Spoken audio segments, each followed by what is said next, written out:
ஆயுர்வேதம் ஒரு பொக்கிஷம், நம் ஆயுள் நீட்டக்கும் அற்புதம்.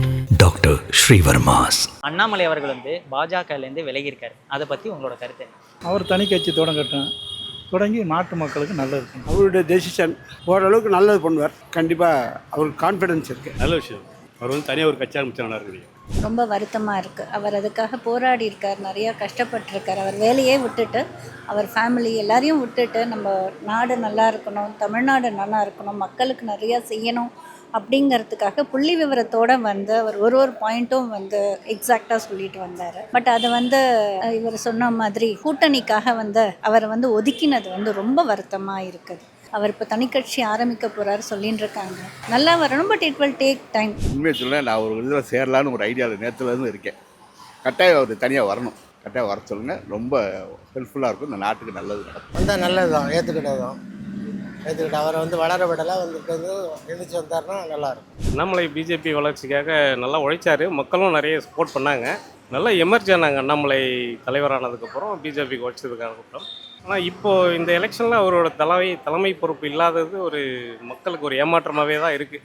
நிறைய பேர் எங்கிட்டையும் சொல்லியிருக்காங்க, அண்ணாமலை இல்லாததுனால தான் நான் மாற்றி ஓட்டு போட்டேன்னு சொல்லியிருக்காங்க. ஸோ அவருக்கான ஆதரவு நிறைய இருக்குது மக்கள்கிட்ட. பிஜேபியிலேருந்து விலகி இருக்கார், ஓகே. அவர் இருந்தால் அரசியலுக்கு நல்ல மதிப்பாக இருக்கும், நல்ல பேச்சாளர். அவர் எப்பவுமே இருக்கணும், இருந்தால் ரொம்ப நல்லா இருக்கும்.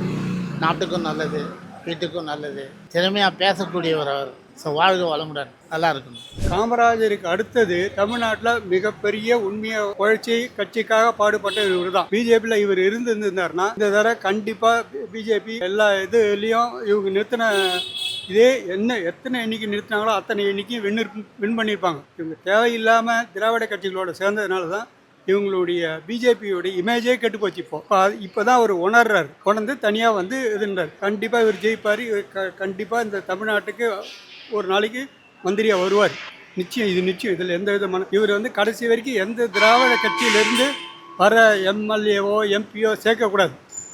இவர் கட்சிக்காக இவருக்காக வெளியே நியூட்ரலாக இருந்து வர பொதுப்படியான ஆளுகளை தான் சேர்க்க. இந்த திராவிட கட்சிகள் கும்பல்லேருந்து வர எந்த எம்எல்ஏவும் எம்பியுமே இவர் சேர்க்கவே கூடாது. நல்ல முடிவு, அது முன்னாடியே எடுத்துருக்கணும். அவரு இவ்வளவு நாள் ஏன் டிலே பண்ணாருங்கிறது தெரியல. இது முன்னாடியே எடுத்திருந்தாருன்னா இந்த இதுலயே அவர் சிஎம்மா வந்திருக்கலாம். அவருக்கு அவ்வளவு பவர் இருக்கு. மக்கள் அவர் நல்லா நம்பினாங்க. நல்லா படிச்சவர், நல்ல திறமையானவர், பேசுற ஆளு.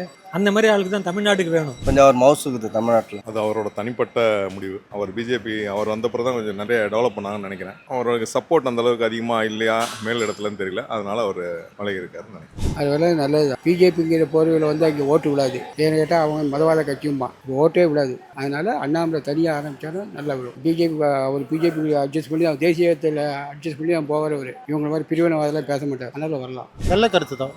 அவருக்கு இருக்கிற அந்த படிப்புக்கு, இந்த டேலண்ட்டுக்கு, மக்களோட விழிப்புணர்வு, மக்களுக்கு என்ன தேவை எல்லாம் அவருக்கு ரொம்ப நல்லா தெரியுது. அதனால நல்ல முடிவு தான் எடுத்திருக்காரு. 100% அவர் நல்ல முடிவு தான் எடுத்திருக்காரு. அதனால கண்டிப்பாக பாசிட்டிவாக தான் அவருக்கு இருக்கும் எப்பவுமே மக்கள் மத்தியில். அவர் விலகினது நல்லது தான் நினைக்கிறேன். அவருக்கு எங்கே அங்கீகாரம் கிடைக்கலையோ அவர் விலகிறது தான் நல்லது. அப்போ தான் அவரோட தனிப்பெரும்பான்மையை காமிக்க முடியும். அதனால் காமிப்பாருங்கிற நம்பிக்கை இருக்குது. இல்லை, நீங்கள் அதை சொல்கிறதே என்னால் ஒத்துக்க முடியல பிஜேபியிலேருந்து விலகிருக்காருங்கிறத.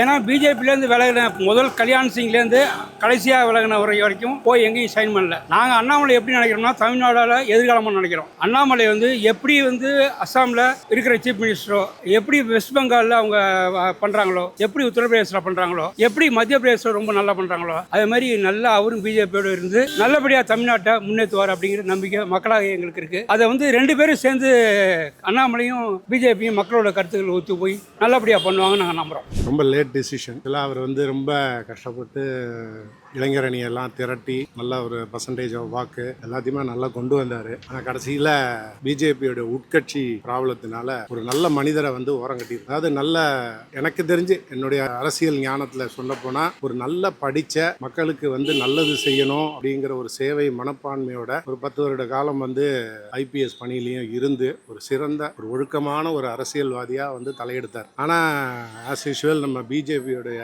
இது பார்த்தீங்க அப்படின்னா எல்லா அரசியல் கட்சியில கட்சியிலேருந்து ஓடி வந்தவங்க தான். யாருமே வந்து ஒரு முறையாக இப்போ மோடிஜி மாதிரி ஒரு ஆர்எஸ்எஸ்ல இருந்து ஒரு நல்ல ஒழுக்கத்தோட வந்து உச்சநிலையை அடையலை. ஆனால் அண்ணாமலை வந்து பேசிக்கலி பார்த்தீங்கன்னா அறிவார்ந்து வந்து ரொம்ப எல்லா விதத்துலையும் சட்ட திட்டமாக இருக்கட்டும், நுணுக்கங்களாக இருக்கட்டும், அறிவுபூர்வமாக பேசக்கூடிய ஒரு நல்ல மனிதர். அவரை நல்லபடியாக இன்வெஸ்ட் பண்ணினாங்க பிஜேபி.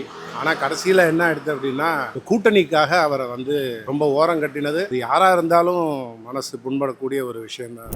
இப்போ தாவேகா திராவிட கட்சிகள் 2 இருக்கு, இதெல்லாம் எதிர்த்து எப்படி சமாளிப்பாரு? இப்போ இவர் வந்து இப்போ உடனே ஆட்சியை பிடிக்கல, அது மாதிரி அவரும் கொஞ்சம் களத்தில். ஆனால் அவர் இவரை விட கொஞ்சம் அனுபவப்பட்டவர் அண்ணாமலை. அவரை வந்து முதல்ல ஆரம்பிச்சிருக்காங்க. இப்போ ரொம்ப டப்பாக இருந்திருக்கு. இந்த தேர்தலே வந்து விஜயா அண்ணாமலையான்னு ஒரு டப்பு இருந்திருக்கு. ஆனால் அவர் கொஞ்சம் பின்வாங்கி இப்போ ஆரம்பிச்சிருக்காரு. அவர் ஒரு அதிகாரி, அவருக்கு பல இதெல்லாம் தெரியும். அதனால் வந்து நல்லது தான், வரட்டும்.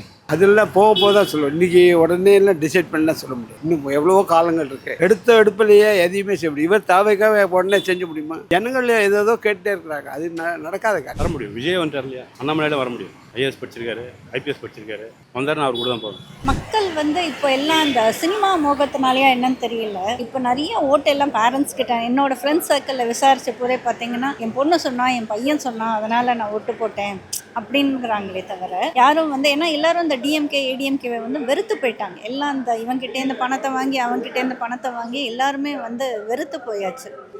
Unexpected result. அதே மாதிரி இவருக்கும் ஒரு கட்சி ஆரம்பித்தாக்க தனியாக கூட்டணிகள் கண்டிப்பாக வரும். கூட்டணி இந்த சென்ஸ் வந்து மக்களோட சப்போர்ட், படித்த மக்களுடைய சப்போர்ட் அவருக்கு கண்டிப்பாக நிறையா வரும். எல்லா கட்சியுமே புதுசாக ஏதோ நம்பிக்கையில் தான் ஆரம்பிக்கிறாங்க. இது வந்து அண்ணாமலைக்கு மற்ற கட்சிகளை விட அதிகப்படியான ஆதரவு இருக்குன்றது உண்மையாக தான் இருக்கும். கம்பல்சரி ஃபீல்டில் பார்க்க முடியும்னு நினைக்கிறேன் நான். ஏன்னா அது மற்ற கட்சியை விட இவர் நல்ல செயல்பாடு நல்லா காட்டிட்டாரு. ஒரு நல்ல இன்டெலெக்சுவலாகவும் பொலிட்டிக்கலாகவும் பேசுகிறாரு, அட்மினிஸ்ட்ரேட்டிவ் லெவல்லையும் பேசுகிறாரு. நல்ல மக்கள் மத்தியில் ஒரு நல்ல ஒப்பீனியனே இருக்குது. ஈவன் ஏஜ் எந்த வயது வித்தியாசம் இல்லாமல் நல்ல அவரோட பேச்சு வந்து அப்சர்வ் பண்ணுறாங்க. எல்லாம் நல்லாவே இருக்குது. முடியும். எல்லாம் ஒரு அனுபவம் தானே.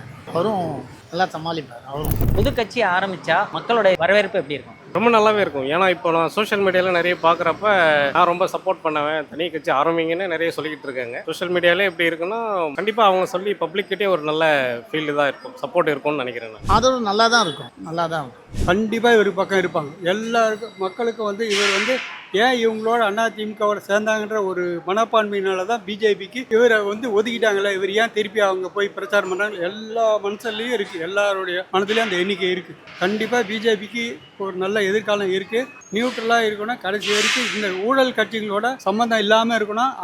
அதுலேருந்து வரவங்கள வந்து இவங்களை இணைச்சிக்கவே கூடாது. ஏன்னா எல்லாரை பற்றியும் ஊழல் பட்டியல் இவர்கிட்ட இருக்குது. யார் ஊழல்ன்றது தெரியும். அவங்களெல்லாம் கிட்டவே சேர்க்கவே கூடாது. கட்சி தானாக வளரும், கண்டிப்பாக வளரும். 100% வந்திருக்கும். இந்த மாதிரி இந்த கட்சிகள்லாம் மக்கள் பார்த்துருக்காங்க. நீங்கள் போய் பார்த்துருப்பீங்க. 2 ஊழல் வந்திருக்கு வெளியில். சொன்னாங்க இல்லையா, ஒவ்வொன்றும் பேப்பரில் வந்தது இல்லையா, 25%, 27% பர்சன்டேஜில் தான்.